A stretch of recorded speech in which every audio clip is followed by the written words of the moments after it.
बड़ी खबर आई उत्तराखंड के चमोली से।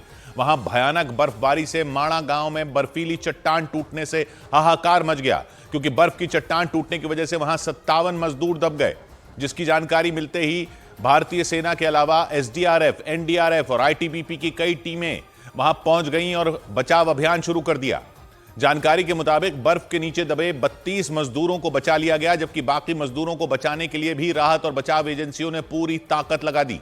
हालांकि वहां लगातार हो रही बर्फबारी से राहत और बचाव में परेशानी का सामना करना पड़ा। दूसरी तरफ मौसम विभाग की चेतावनी ने भी चिंताएं बढ़ा दी, क्योंकि मौसम विभाग ने चमोली, रुद्रप्रयाग और पिथौरागढ़ में भीषण बर्फबारी की भविष्यवाणी कर दी। मतलब यह कि अगर मौसम विभाग का अनुमान सही साबित हुआ तो राहत और बचाव के काम में जुटी टीमों की मुश्किलें बढ़ सकती हैं।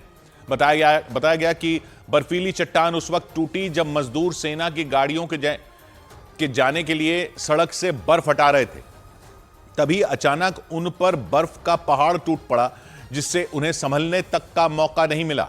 उन्होंने जान बचाने के लिए इधर उधर भागना शुरू कर दिया। इस दौरान कई मजदूर बर्फ के नीचे दब गए।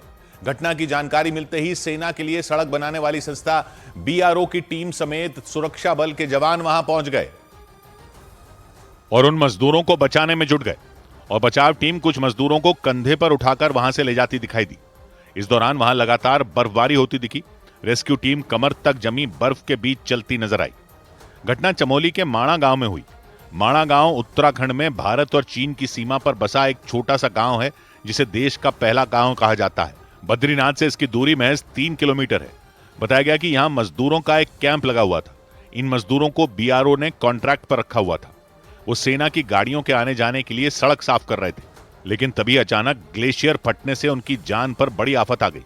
इसके बाद उत्तराखंड के मुख्यमंत्री पुष्कर सिंह धामी ने सेना के बड़े अधिकारियों के साथ मीटिंग की। मौसम थोड़ा अभी खराब है, विजिबिलिटी बहुत नहीं है, इसलिए हेलीकॉप्टर सेवा वहां पर नहीं हो पा रही है। बताया गया कि बर्फबारी की वजह से बचाव अभियान में काफी परेशानी हुई। वहाँ कोई सैटेलाइट फोन और अन्य ऐसे कोई उपकरण उपलब्ध नहीं होने के कारण स्पष्ट कम्युनिकेशन वहाँ नहीं हो पा रहा है हम लोगों का उनसे।